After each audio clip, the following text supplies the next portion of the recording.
कहानी का नाम है जादुई चारपाई। तपती गर्मी के दिन चल रहे थे। चिलचिलाती धूप में अनुराग अपनी पुरानी सी साइकिल पर चारपाई बनाने का सामान लिए इधर से उधर गलियों में घूम रहा होता है। चारपाई बनवा लो, चारपाई, चारपाई बनवा लो, चारपाई, बढ़िया चारपाई बनवा लो, सस्ते अच्छे दामों में बनवा लो। कई घंटे लगातार धूप में घूमने के बाद भी कोई भी ग्राहक अनुराग को चारपाई बनवाने के लिए नहीं रोकता है। शाम हो जाती है। अनुराग अपने घर पहुंचता है, जहां उसकी बहन काजल बोलती है, भैया जल्दी अंदर चलिए, भाभी की तबीयत बहुत ज्यादा खराब है। काजल की बात सुनकर अनुराग अपनी साइकिल साइड में खड़ी करता है और जल्दी से अपने घर के अंदर आ जाता है, जहां उसकी पत्नी सुधा बेहोश पड़ी थी और उसका बदन बुखार से तप रहा था। काजल, तुम्हारी भाभी को बहुत तेज बुखार है, हमें जल्दी सुधा को पास के अस्पताल में ले जाना होगा। भैया मैं अकेले भाभी को नहीं ले जा पा रही थी, इसलिए आपके आने का ही इंतजार कर रही थी। ठीक है, जल्दी करते हैं और सुधा को लेकर चलते हैं। दोनों बहन भाई काजल को लेकर पास के सरकारी अस्पताल पहुंचते हैं, जहां डॉक्टर काजल का चेकअप करते हैं। अनुराग जी, मैंने आपसे पहले भी कहा था कि अपनी बीबी के खान पान का खास ख्याल रखें। अगर ऐसे ही उनके बुखार सिर पर चढ़ता रहा और वो बेहोश होती रही तो एक दिन कोई अनहोनी बिगड़ सकती है। माफ कीजिएगा डॉक्टर, अगली बार मैं सुधा के खान पान का खास ख्याल रखूंगा। थोड़ी देर बाद सुधा को होश आता है और सभी लोग घर आ जाते हैं और अनुराग सुधा से बोलता है, सुधा तुम क्या चाहती हो? क्यों तुम समय पर दवाई नहीं ले रही हो, खाना नहीं खा रही हो? जी मुझे मेरा बच्चा वापस ला दीजिए ना, मुझे मेरा बच्चा चाहिए। मैं अपने बच्चे के बिना मर जाऊंगी। भाभी संभालिए खुद को, आप जानती है ना कि आप कभी माँ नहीं बन सकती। ऐसा मत बोलो, तुम जानती हो ना मेरे पेट में बच्चा था, मेरा बच्चा, मुझे मेरा बच्चा ला दो। सुधा होश में आओ और मेरी बात ध्यान से सुनो। अगर तुम्हें अपनी जान प्यारी है ना तो तुम्हें अपना ख्याल रखना होगा। क्या करूंगी मैं जीकर, जब मैं माँ ही नहीं बन सकती हूँ। भगवान ने मेरे साथ ऐसा क्यों किया? मुझे नहीं चाहिए, ये जीवन नहीं चाहिए। इतना कहकर सुधा फूट फूट कर रोने लगती है। अपनी रोती हुई बीवी को अनुराग गले से लगा लेता है और थोड़े समय पहले बीती हुई घटना को याद करता है। अनुराग की शादी सुधा से खुशी खुशी हुई थी। शादी के 1 साल के अंदर ही सुधा गर्भवती हो गई थी। सब कुछ ठीक चल रहा था। सुधा की गर्भावस्था का 8वां महीना चल रहा था। ऐसे में एक दिन जब सुधा घर का काम कर रही थी, अरे भाभी मैंने आपको कहा है ना, आप आराम किया करो, जो भी काम है मैं अपने आप कर लूंगी। सारा दिन आराम ही तो करती हूँ मैं काजल, कितना आराम करूँ? आराम कर करके मैं थक गई हूँ। भाभी आप आराम अपने लिए थोड़ी ना कर रही हैं, इस घर में आने वाले नन्हे मेहमान के लिए कर रही हैं। हाँ, यानी कि भाभी का ख्याल नहीं रखा जा रहा। हाँ, अपने आने वाले भतीजे या भतीजी का ख्याल रखा जा रहा है। सुधा की बात सुनते ही काजल और सुधा जोर जोर से हंसने लगती हैं। सब कुछ सही चल रहा था। ऐसे ही एक दिन जब काजल किसी काम से बाजार गई होती है और सुधा घर पर अकेली होती है, तभी उसे जोर से प्यास लगती है। हाय, एकदम से गला कितना सूख रहा है, जाकर मटके का ठंडा पानी पी लेती हूँ, फिर जाकर मुझे चैन आएगा। सुधा जैसे ही रसोई की ओर जाने लगती है, तभी उसका पायदान से पैर फिसल जाता है और वो पेट के बल बड़े ही जोर से गिरती है। दर्द में कराहते हुए वो बोलती है, कोई है, कोई मेरी मदद करो, मेरी आवाज सुन रहा है, मेरी मदद करो, मुझे अस्पताल ले जाओ, मेरी मदद करो, मेरा बच्चा। दर्द से तड़प तड़प कर सुधा वहीं बेहोश हो जाती है और तभी वहाँ काजल आती है, जिसके बाद वो अपनी भाभी को लेकर अस्पताल पहुँचती है और अनुराग भी वहाँ पहुँच जाता है। माफ कीजिएगा, आपका होने वाला बच्चा अब इस दुनिया में नहीं रहा और अंदरूनी चोट लगने की वजह से अब आपकी बीवी फिर कभी मां नहीं बन पाएगी। इस हादसे का सुधा को बड़ा सदमा लगता है। और तब से लेकर आज तक वो ना तो ठीक से किसी से बात किया करती थी और ना ही अपनी दवाइयाँ और खाना टाइम पर खाया करती थी। सुधा, जो भी हुआ उसे भूलने की कोशिश करो और सच को अपनाकर अपने जीवन को पहले की तरह जियो। अगर तुम्हें कुछ हो गया ना तो फिर मेरा और काजल का क्या होगा? अनुराग की बात सुनकर सुधा जैसे तैसे अपने आंसुओं को साफ करती है और फिर बिस्तर पर लेट जाती है और थोड़ी ही देर में उसकी आंख लग जाती है और दोनों बहन भाई कमरे से बाहर आ जाते हैं। भैया, आज आपका काम का दिन कैसा रहा? किसी ने आपसे चारपाई बनवाई क्या? बस पूछो मत काजल, सारा दिन गर्मी में घूम घूम कर मेरा बदन जल गया, पर कोई भी अब मुझसे चारपाई बनवाता ही नहीं है। आजकल हर किसी के घर में तो पलंग है, आजकल लोगों को चारपाई पसंद ही नहीं है भैया। वही तो बात है, आजकल लोगों को चारपाई पुराने जमाने की चीज लगती है। कहाँ पहले चारपाई घर की शान हुआ करती थी। कोई बात नहीं, मैंने दाल चावल बनाए हैं, आप हाथ पैर धो लीजिए और फिर खाना खा लीजिए, फिर हम दोनों मिलकर भाभी को खाना खिला देंगे। काजल की बात सुनकर अनुराग हाथ पैर धोने चला जाता है, जिसके बाद दोनों भाई बहन खाना खाते हैं और फिर सुधा को भी खाना खिलाकर उसे दवाई दे दी जाती है। अनुराग सारा दिन साइकिल लेकर गांव से शहर और शहर से इस गली से उस गली के लिए चारपाई बनवाने के लिए आवाज दिया करता था, लेकिन उसे काम बिल्कुल ना के बराबर ही मिलता था। अगर ऐसे ही चलता रहा तो फिर भविष्य में मेरे परिवार का खर्चा कैसे चलेगा? अभी तो जो थोड़े बहुत पैसे मैंने जोड़ के रखे थे उनसे जैसे तैसे घर में राशन आ रहा था, सुधा की दवाइयों का खर्चा निकल रहा था, लेकिन अब क्या होगा? अनुराग ये सब सोच ही रहा होता है कि तभी एक बूढ़ा व्यक्ति अपने घर से बाहर निकलता है और अनुराग को देखकर बोलता है, अरे ओ चारपाई वाले, जरा इधर आना। हाँ कहिए, क्या काम है काका? अरे चारपाई की तरह कुर्सी भी बुन दोगे क्या? जी जी, मैं कुर्सियाँ भी बुन देता हूँ। ठीक है, मैं अभी कुर्सी लेकर आता हूँ। इतना कहकर वो बूढ़ा अपने घर से एक बहुत पुरानी कुर्सी उठाकर लेकर आता है। लो, इस कुर्सी में नई रस्सी भर दो और एकदम बढ़िया और मजबूत रस्सी भरना बेटा। चिंता मत कीजिए, आपको शिकायत का कोई मौका नहीं मिलेगा काका। एकदम बढ़िया काम करके दूंगा मैं आपको। अनुराग उस बूढ़े आदमी की कुर्सी को बनाना शुरू कर देता है और थोड़ी ही देर में वो बहुत ही सुंदर कुर्सी बनाकर तैयार कर देता है। अरे तुम्हारे हाथ में तो बड़ी सफाई है। कई दिनों से मैं किसी चारपाई वाले को देख रहा था, लेकिन कोई यहाँ आ ही नहीं रहा था। मैं तो यहाँ से रोज ही निकलता हूँ काका, रोज आवाज देता हूँ। हो सकता है आप तक मेरी आवाज न पहुँची हो। ये लो तुम्हारे काम के पैसे। आपका बहुत बहुत शुक्रिया काका। कई दिनों के बाद आज अनुराग को कोई ग्राहक मिला था। इसी वजह से अनुराग के चेहरे पर एक हल्की सी मुस्कुराहट आ जाती है। बस ऐसे ही अगर मुझे हर दिन काम मिल जाए तो मेरी रोजी रोटी चलती रहेगी। वक्त गुजरता चला जाता है और अनुराग लगातार गलियों में घूम घूम कर चारपाई बनवाने के लिए आवाज देता रहता है, लेकिन गुजरते वक्त के साथ अब उसे जो पहले थोड़े बहुत ग्राहक मिल जाते थे वो भी मिलना बंद हो जाते हैं। एक शाम ऐसे ही जब अनुराग हताश परेशान घर में बैठा होता है, तभी वहाँ उसकी दूर की एक मौसी संगीता आ जाती है। अरे अनुराग बेटा, कैसा है तू? मैं ठीक हूँ मौसी जी, आप कैसी हैं?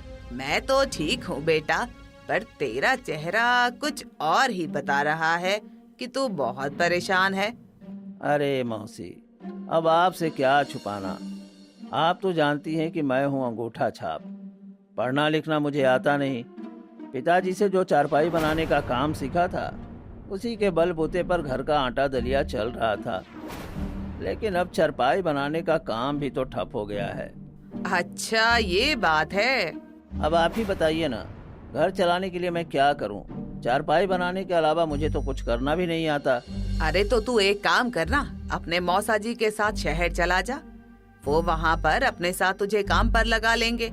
मैं उनसे बात कर लूंगी, कल वो तुझे मिलने आ जाएंगे और अपने साथ शहर ले जाएंगे। इतना कहकर संगीता वहाँ से चली जाती और अगले दिन अनुराग के मौसा शंकर उसके पास आते हैं। चलो अनुराग, तैयार हो जाओ शहर जाने के लिए। जी मौसा जी, मैं तो बिल्कुल तैयार हूँ, पर मुझे काम क्या करना होगा? अरे काम भी बता दूंगा, पहले चलो तो सही। शंकर अनुराग को लेकर शहर पहुँचता है। शंकर शहर में एक बड़े मालिक के यहाँ माली का काम किया करता था और इस बंगले में अब वो अनुराग को नौकरी दिलवाने वाला था, जिसके लिए वो अनुराग के साथ बंगले के मालिक के पास जाता है। मालिक, ये मेरा बेटा है अनुराग, इसे भी काम की तलाश है। आपके घर पर एक सफाई वाला चाहिए था ना, तो आप इसे रख लीजिए, बहुत अच्छा काम करता है ये। अच्छा ठीक है, घर के बाकी साफ सफाई वाले नौकरों से कहना कि इसे काम समझा देंगे। मैं अभी जा रहा हूँ, मुझे बहुत काम है। इतना कहकर बंगले का मालिक वहाँ से चला जाता है। घर के बाकी नौकर अनुराग को साफ सफाई का काम समझा देते हैं। अनुराग हाथ में सफाई का कपड़ा लेकर इधर से उधर बंगले में रखे हुए शो पीस और मूर्तियों को साफ करने लगता है। इतना अच्छा हाथ का हुनर है मेरे पास, चारपाई बनाने का, लेकिन फिर भी मैं अपने हुनर का इस्तेमाल नहीं कर पा रहा हूँ और लोगों के घरों में साफ सफाई का काम कर रहा हूँ। हे भगवान, कैसे कैसे दिन देखने पड़ते हैं गरीबी में इंसान को। ऐसे ही सोचते सोचते अनुराग साफ सफाई का काम करने लगता है। 1 महीना पूरा होने को आता है और अनुराग रोज की तरह बंगले में साफ सफाई कर रहा होता है, लेकिन तभी गलती से उसके हाथ से एक मूर्ति सफाई करते हुए गिरकर टूट जाती है। ये क्या हो गया? ये मूर्ति तो टूट गई, अब मैं क्या करूं? तभी वहाँ पर बंगले का मालिक आ जाता है। ये क्या किया तुमने? हैं? तुम जानते भी हो कि ये मूर्ति कितनी महंगी थी? ये मूर्ति मेरा भाई अमेरिका से लेकर आया था। माफ कर दीजिए मालिक, मुझसे गलती हो गई। पता नहीं कैसे ये मूर्ति मेरे हाथ से फिसल गई। इस घर में गलती की कोई माफी नहीं है, समझे? निकल जाओ यहाँ से और कल से काम पर आने की जरूरत नहीं है। पर मालिक, मेरे 1 महीने की तनख्वाह तो दे दीजिए। जितनी तुम्हारी तनख्वाह है ना, उस तनख्वाह की 4 गुनी महंगी है ये मूर्ति, इसलिए तुम्हें कोई तनख्वाह नहीं मिलेगी। निकलो यहाँ से, चलो निकलो यहाँ से। बंगले का मालिक अनुराग को धक्का देकर काम से निकाल देता है और अब वापस से अनुराग को गली गली साइकिल लेकर चारपाई बनवाने के लिए लोगों को आवाज लगानी पड़ती है। चारपाई बनवा लो, चारपाई, चारपाई बनवा लो, सुंदर सुंदर रंग बिरंगी चारपाई बनवा लो। बढ़िया नारियल की रस्सी, सूट की रस्सी, जूट की रस्सी की चारपाई बनवा लो। सारा दिन भटक भटक कर इधर से उधर घूमने पर भी अनुराग की 2 पैसे की भी कमाई नहीं हो पाती और बेचारा बहुत परेशान हो जाता है। घर में बीमार बीबी है, कुमारी बहन है, उसकी शादी करनी है, बीबी की दवाइयाँ लेकर आनी है, घर का खर्चा चलाना है। ये चारपाई बनाने का काम तो चल भी नहीं रहा है। आखिर अब मैं करूं तो क्या करूं? कैसे अपना घर चलाऊं? अनुराग बहुत ज्यादा परेशान हो जाता है। अब वो चारपाई बनाने के अलावा कई जगह कुछ और काम करने की भी कोशिश करता है, लेकिन कहीं पर भी बेचारा सफल नहीं हो पाता। ऐसे ही एक बार अनुराग के गांव में एक साधु बाबा आते हैं। भैया, आपको पता है गांव में एक बड़े ही सिद्ध साधु पुरुष आए हैं। अच्छा, ये तो अच्छी बात है। तुम भी चले जाना, दर्शन कराना और अपनी भाभी को भी ले जाना। अरे मैं तो कहती हूँ आप भी चलो भैया, क्या पता उनके आशीर्वाद से आपका चारपाई बनाने का काम चल जाए। अरे पगली, काम मेहनत से चलता है, आशीर्वाद तो बड़ों की तरफ से उपहार होता है हमारे जीवन में। इतना कहकर अनुराग घर से काम के लिए निकल जाता है और काजल सुधा को लेकर साधु बाबा के आश्रम पहुंचती है और साधु बाबा के दर्शन करके घर आ जाती है। ऐसे ही एक दिन अनुराग को घर आते आते रात हो जाती है। तभी वो देखता है कि साधु बाबा अपने आश्रम में जमीन पर सोए हुए हैं। अगले दिन सुबह अनुराग साधु बाबा के आश्रम जाता है और बोलता है, प्रणाम साधु बाबा जी। प्रणाम पुत्र, कौन हो तुम? मैं इसी गांव का रहने वाला अनुराग हूँ बाबा। रात को मैंने देखा कि आप जमीन पर सोए हुए हैं। अगर आप चाहें तो मैं आपके लिए चारपाई बना सकता हूँ, वो भी बहुत ही ज़्यादा आरामदायक। किंतु हमें तो ज़मीन पर सोने की आदत है। कोई बात नहीं बाबा, फिर भी मैं आपके लिए एक चारपाई बना देता हूँ। आप उस पर आराम से सोना। इस उम्र में आपको जमीन पर सोना ठीक नहीं है। अनुराग बड़े ही मन से साधु बाबा के लिए चारपाई बनाता है और फिर उस चारपाई को साधु बाबा के आश्रम छोड़ाता है। चारपाई पर बैठते ही साधु बाबा को बहुत ही ज्यादा आरामदायक महसूस होता है। अरे वाह, ये चारपाई तो सच में बहुत ज्यादा आरामदायक है। आपको ये चारपाई पसंद आई? बस मुझे इसी बात की खुशी है। अब मैं चलता हूँ बाबा। अनुराग का स्वभाव साधु बाबा को बहुत ज्यादा पसंद आता है। एक दिन जब साधु बाबा गांव में भिक्षा मांग रहे होते हैं, तभी वो अनुराग के घर पहुंचते हैं, जहां सुधा घर के दरवाजे पर बैठी खुद से बोल रही होती है, मुझे मेरा बच्चा ला दो, मुझे मेरा बच्चा ला दो। वो मेरा बच्चा मुझसे दूर हो गया, मुझे मेरा बच्चा ला दो। मुझे मेरे बच्चे के सिवा कुछ नहीं चाहिए। कोई मेरी बात सुन रहा है? मुझे मेरा बच्चा ला दो। इससे पहले कि साधु बाबा कुछ बोल पाते, तभी वहाँ पर काजल भिक्षा लेकर आ जाती है। साधु बाबा, आपकी भिक्षा। पुत्री, ये कौन है और इस प्रकार खुद से वार्तालाप क्यों कर रही है? साधु बाबा, ये मेरी भाभी है और ये एक सदमे का शिकार हो गई है। इतना कहकर काजल साधु बाबा को अपने परिवार की सारी कहानी बताती है। अच्छा, हम समझ गए। उस दिन जो हमारे लिए चारपाई बुनकर लाया था, वो तुम्हारा भाई था। जी साधु बाबा, वो मेरे ही भैया थे। काजल से भिक्षा लेकर साधु बाबा आगे बढ़ते और एक दिन जब अनुराग घर पर होता है, तभी साधु बाबा अनुराग के पास आते हैं। अनुराग, हमारे पास आओ, हम तुमसे कुछ बात करना चाहते हैं। जी साधु बाबा, कहिए।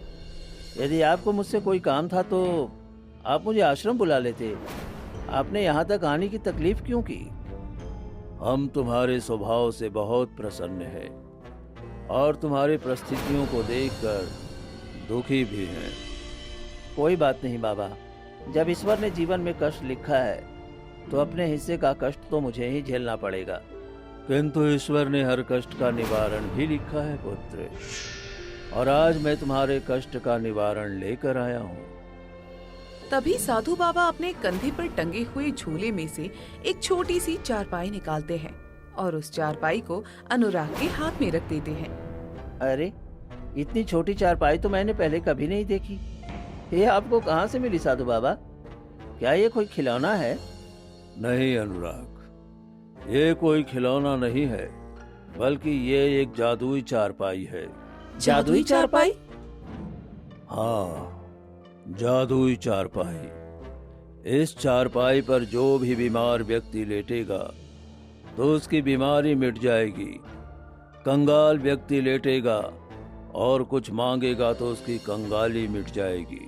ये जादुई चारपाई अब तुम्हारा जीवन बदल देगी। इतना कहकर साधु बाबा अनुराग और उसके पूरे परिवार को अपना आशीर्वाद दे देते हैं और जादुई चारपाई अनुराग को देकर वहाँ से चले जाते हैं। अनुराग जैसे उस चारपाई को जमीन पर रखता है तो वो अपने आकार से काफी बड़ी हो जाती है। अरे भैया, ये कैसा चमत्कार हो गया? ये चारपाई तो एकदम से अपने आप ही बड़ी हो गई। अगर साधु बाबा की कही बात सच है तो सबसे पहले सुधा को लेकर आते हैं और उसे इस चारपाई पर लेटा देते हैं। काजल जल्दी से भाभी को लेकर आती है, जिसके बाद अनुराग और काजल मिलकर सुधा को चारपाई पर लेटा देते हैं और जादुई चारपाई अपना जादू दिखाती है और पल भर में ही सुधा एकदम ठीक हो जाती है। जी मुझे माफ कर दीजिए, इतने समय से मैंने आपको बहुत परेशान किया था ना। अब से मैं अपनी सारी जिम्मेदारी को अच्छे से निभाऊंगी और जो कुछ भी हुआ उसे भूलकर एक नए जीवन की शुरुआत करूंगी। सुधा को फिर से सही सलामत और खुश देखकर अनुराग और काजल दोनों ही बहुत खुश हो जाते हैं। ये जादुई चारपाई तो सच में जादू से भरी है। बहुत बहुत भला हो साधु बाबा का, जो उन्होंने हमारी इतनी मदद की। अब मैं जादुई चारपाई की मदद से सब कुछ ठीक कर दूंगा। तभी अनुराग जादुई चारपाई पर बैठता है और बोलता है, हे जादुई चारपाई, मेरे घर में ढेर सारा राशन आ जाए। अनुराग के इतना बोलते ही उसके घर में ढेर सारा राशन आ जाता है। अरे वाह भैया, इतना सारा राशन तो पहले हमारे घर में कभी नहीं आया। इस जादुई चारपाई ने तो पल भर में ही हमारा जीवन पलट कर रख दिया। सच कह रही हो काजल, और अब हम इस जादुई चारपाई का इस्तेमाल लोगों की भलाई के लिए करेंगे। इस तरह अनुराग जादुई चारपाई पर बैठकर और भी कई चीजों की मांग करता है, जैसे कि पैसे, जरूरत का सामान इत्यादि, और उसके सामने वही सारी चीजें तुरंत प्रकट हो जाती हैं। जादुई चारपाई से मिली हुई सारी चीजों को अनुराग गांव भर के जरूरतमंद और सहारा लोगों में मुफ्त में दान करता है। बहुत बहुत भला हो अनुराग बेटा तुम्हारा। इतना सब कुछ तुम कहाँ से ले आए बेटा? तुम तो खुद चारपाई बनाने का काम करते हो। बस यूं समझ लीजिए कि भगवान ने मुझे दिया है तो मैं आप लोगों को दे रहा हूँ। आगे भी किसी चीज की जरूरत हो तो मुझे बताइएगा। हाँ हाँ बेटा, क्यों नहीं, जरूर बताएंगे। ऐसे ही अनुराग अपने खुले हाथों से पूरे गांव भर के लोगों और यहाँ तक कि अपने आसपास के गांव के लोगों को भी दान पुण्य करने लगता है। अपने गांव से लेकर दूर दूर के हर एक गांव तक अनुराग के नाम का खूब डंका बज जाता है। अब हर कोई छोटी बड़ी मदद के लिए अनुराग के पास आने लगता है। अब अनुराग के पास एक अच्छा घर। साधु बाबा का एहसान कभी नहीं भूल सकता हूँ। अगर उन्होंने मुझे यह जादुई चारपाई न दी होती तो शायद आज भी मैं अपनी उसी पुरानी साइकिल पर गली गली बस चारपाई बनवाने के लिए लोगों को आवाज दे रहा होता। जहाँ एक तरफ अनुराग जादुई चारपाई से लोगों की मदद कर रहा था, वहीं दूसरी तरफ गांव का मुखिया अनुराग की बढ़ती चढ़ाई को देखकर बहुत जल रहा था। कोई न कोई बात तो जरूर है, वरना ये कंगाल अनुराग अचानक से इतना ज्यादा महान कैसे बन गया। कोई बात तो है जो वो छुपा रहा है। अरे गांव का मुखिया हूँ मैं, राज तो मेरा चलना चाहिए गांव में, पर चल इसका रहा है। असली माजरा क्या है मैं पता लगा कर ही रहूंगा। अब गांव का मुखिया अनुराग पर नजर रखना शुरू कर देता है, और ऐसे ही एक दिन जब अनुराग अपनी जादुई चारपाई पर बैठकर कुछ मांग रहा होता है तो उसे ऐसा करते हुए मुखिया देख लेता है। अच्छा, तो ये बात है, सब कुछ किया कराया तो इस जादुई चारपाई का है। अनुराग ने तो खुद से कुछ नहीं किया है, ये तो अभी भी वही चारपाई बनाने वाला ही है। कोई बात नहीं, अब देखना कैसे मैं इसकी जादुई चारपाई को गायब करता हूँ। अब मुखिया अनुराग के घर में रखी हुई जादुई चारपाई जैसे ही एक चारपाई बनाता है और एक शाम मिठाई का डब्बा लेकर अनुराग के घर जाता है। लो अनुराग बेटा, मिठाई का डब्बा। पर किस खुशी में मुखिया जी? अरे बेटा, मेरी बेटी की शादी पक्की हो गई है तो पूरे गांव में मिठाई बांट रहा हूँ। बहुत बहुत मुबारक हो मुखिया जी। हाँ हाँ, तुम्हें भी मुबारक हो। शादी का कार्ड देने भी आऊंगा, शादी में जरूर आना। जी जरूर आएंगे, आप बुलाएं और हम ना आए, ऐसा कभी हो सकता है? ऐसे ही मिठाई देने और कुछ बातें करने के बाद मुखिया वहाँ से चला जाता है। रात के खाने के बाद जब अनुराग, सुधा और काजल मुखिया द्वारा लाई हुई मिठाई खाते हैं तो जल्दी ही वो गहरी नींद में सो जाते हैं, क्योंकि उस मिठाई में मुखिया ने पहले से ही नींद की दवाई मिलाई हुई थी। सभी लोगों के सो जाने के बाद मुखिया जादुई चारपाई जैसी हूबहू चारपाई लिए चुपके से अनुराग के घर में दाखिल हो जाता है। अब ये लोग सोते रहेंगे, मैं आराम से जादुई चारपाई को अपने साथ ले जाऊंगा और इस साधारण चारपाई को यहीं छोड़ जाऊंगा। बस अब मुझे मालामाल होने से कोई नहीं रोक सकता। किसी को पता भी नहीं चलेगा कि ये सारी साजिश के पीछे मेरा हाथ है। मुखिया बड़ी ही सावधानी से जादुई चारपाई की हेराफेरी साधारण चारपाई से करता है और जादुई चारपाई को लेकर अपने घर चला जाता है। अगली सुबह जैसे ही अनुराग और बाकी सब लोग उठते हैं तब, अरे पता नहीं मेरा सर इतना भारी क्यों हो रहा है। और मेरा सर भी बहुत भारी हो रहा है, लगता है हम ज्यादा देर तक सोते रहे आज।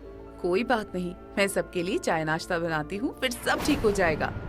वहीं दूसरी तरफ मुखिया के घर पर मुखिया की बीवी सुमित्रा बोलती है, हाजी ये किसकी चारपाई उठा कर ले आए आप?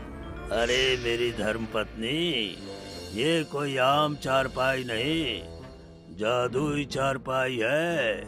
हाजी सुबह सुबह आपने कोई भांग पी ली है क्या? क्या बोले जा रहे हो? आज के जमाने में जादू जैसा कुछ नहीं होता है। अरे सब कुछ होता है भाग्यवान, तुम्हें यकीन नहीं होता तो मैं अभी तुम्हें इसका जादू दिखाता हूँ।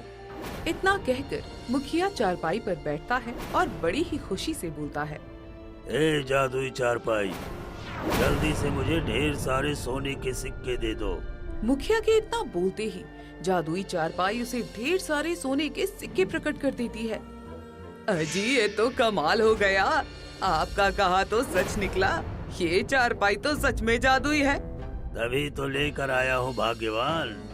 दोनों पति पत्नी खुश हो रहे होते हैं कि उसी पल सुमित्रा ने जो हाथ में कंगन पहने हुए थे वो अपने आप उसके हाथों से उतरकर चारपाई की तरफ जाते हैं और उसके अंदर समा जाते हैं। ये क्या हो रहा है? मेरे हाथों से कंगन निकलकर अपने आप चारपाई में कैसे समा गए? अरे पता नहीं सुमित्रा ये कैसे हो गया, पर रुको, मैं जादुई चारपाई से कुछ और मांग कर देखता हूँ। इतना कहकर मुखिया फिर से चारपाई पर बैठता है और बोलता है, ए जादुई चारपाई, मुझे ढेर सारा पैसा दे दो। मुखिया के इतना कहते ही जादुई चारपाई उसे ढेर सारा पैसा दे देती है। लेकिन तभी मुखिया के घर की तिजोरी अपने आप खुल जाती है और उसमें रखा हुआ सारा पैसा अपने आप तिजोरी से निकलकर जादुई चारपाई के पास आ जाता है और उसके अंदर समा जाता है। अरे ये सब क्या हो रहा है? जो कुछ भी मैं जादुई चारपाई से मांग रहा हूँ, पहले ये सब कुछ मुझे दे रही है और फिर मुझे मेरे हिस्से का अपने अंदर लेकर खाया जा रही है। आखिर ये क्या भला है? जहाँ एक तरफ मुखिया को कुछ समझ नहीं आ रहा होता है, वहीं दूसरी तरफ एक भिखारी अनुराग के पास मदद मांगने के लिए आता है। अनुराग जैसे ही जादुई चारपाई की जगह रखी हुई साधारण चारपाई पर बैठकर मदद के लिए मांग करता है, उसी वक्त उसे समझ आ जाता है कि वो उसकी असली जादुई चारपाई नहीं है। ये तो मेरी जादुई चारपाई नहीं है। आखिर मेरी जादुई चारपाई कहाँ चली गई? कौन ले गया उसे मेरे घर से? तभी चिल्लाते हुए मुखिया और उसकी पत्नी अनुराग के घर की तरफ आने लगते हैं। बचाओ बचाओ, ये जादुई चारपाई तो हमें मार डालेगी, हमारी जान ले लेगी। अरे अनुराग हमें बचाओ, इस जादुई चारपाई को पीछे हटाओ हमसे। मुखिया और सुमित्रा की आवाज सुनकर अनुराग और बाकी सभी लोग अपने घरों से बाहर निकलते हैं और देखते हैं कि मुखिया और उसकी पत्नी आगे आगे भाग रहे हैं और उसके पीछे जादुई चारपाई उछलते हुए आ रही है। मुखिया, सुमित्रा और चारपाई तीनों के तीनों अनुराग के घर के आगे आकर रुक जाते हैं।